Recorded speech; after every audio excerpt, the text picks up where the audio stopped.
Саламатсыздарбы? Бүгүнкү сабагыбыз CamScanner приложениясы менен иштөө. CamScanner приложениясын телефонго орнотуу үчүн Play Market'тен CamScanner деген приложенияны орнотобуз. Ал приложение ушул приложенияны орноткондон кийин ушул приложенияга киребиз. CamScanner ар кандай документтерди сканер жогорку качестводо сканер кылып алууга мүмкүнчүлүк берет. CamScanner менен иштөө үчүн ушул приложенияга киребиз. Киргенибизде ушундай болуп камера иштейт. Керек сүрөттү же документти сканерден өткөрүү үчүн бул жерден камеранын белгисин басабыз. Басканыбызда ушул сүрөттү сканер кылып алат. Андан кийин сүрөттүн керектүү бөлүгүн бөлүп алсак дагы болот. Мисалы үчүн креативдүү мектептер деген бөлүгүн бөлүп ала турган болсок, ушул чекиттер аркылуу керектүү жерге ушундай кылып жылдырып алсак болот. Мына жылдырып алып туруп, бул жагынан жылдырабыз. Бул жагынан жылдырып туруп, түз болбосо жок, өзү тегиздеп түздүп алат. Жылдырып туруп далее дегенди бассак, төмөн жакта ушул бөлүгүн бөлүп алат. Бассак, креативдүү мектептер деп. Бул жерден сүрөттүн качествосун өзгөртүп алсак болот. Мисалы үчүн без улучшения десек ушундай болот. Минимальная обработка десек ушундай болот. Улучшенная обработка деген тандасак ушундай болот. Оттенки серого деген тандасак ушундай болот. Черно-белыйды тандасак ушундай болот. Өзүбүзгө керектүү бөлүгүн тандап алып иштесек болот. Мен мисалы үчүн минимальная обработка деген тандайын. Тандагандан кийин сактоо үчүн төмөн жакта сохранить деген бар. Ушуну басабыз. Бассак, сүрөт бул жакка сакталат.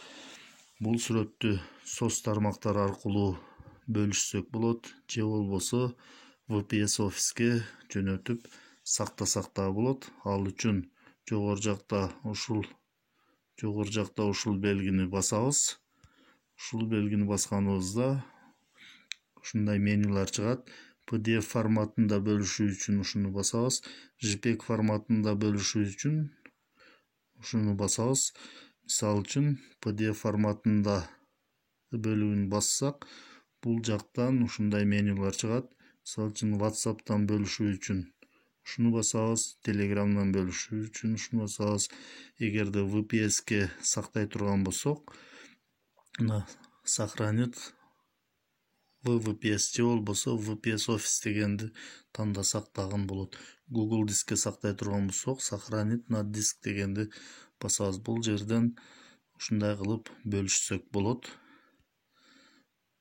Ушундай кылып иштесек болот. Приложениянын жардамында сактаганыбыздан кийин мына документибиз бул жака сакталып калат.